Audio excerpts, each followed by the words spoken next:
موائد الرحمن. شهر رمضان الكريم شهر معروف عنه الإحسان، إن الناس كلها بتعمل خير ودايما بنفكر نعمل فيه إطعام. لكن موائد الرحمن إمتى أول مرة اتعملت مائدة رحمن وارتباطها بشهر رمضان؟ أول مائدة رحمن اتعملت كان في عهد النبي صلى الله عليه وسلم، لما عمل مائدة إفطار لأهل الطائف لما جم يزوروه في شهر رمضان، وكان بيبعت لهم وجبتين الفطار والسحور مع بلال ابن رباح رضي الله عنه، وبعد كده تبعوه الصحابة والخلفاء الراشدين.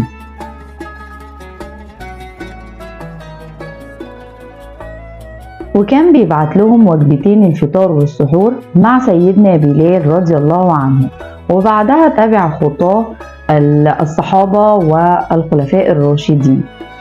وبعد كده اختفت موائد الرحمن فترة من الزمن إلى أن عادت مرة أخرى في عهد الدولة الفاطمية، لما قام الخليفة المعز لدين الله الفاطمي بعمل مائدة رحمن كبيرة يفطر عليها أهل جامع عمرو بن العاص.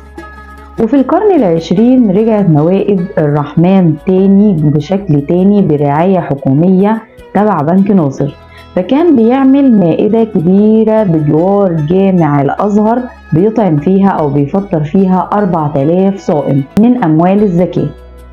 ولكن هي ليه اتسمت موائد الرحمن؟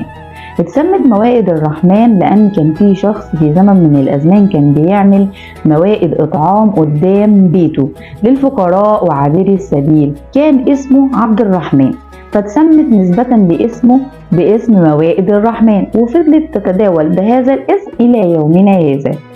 ربنا يجعلنا دايما من أصحاب الإطعام والمحسنين يا رب العالمين. اللهم تقبل منا ومنكم صالح الأعمال.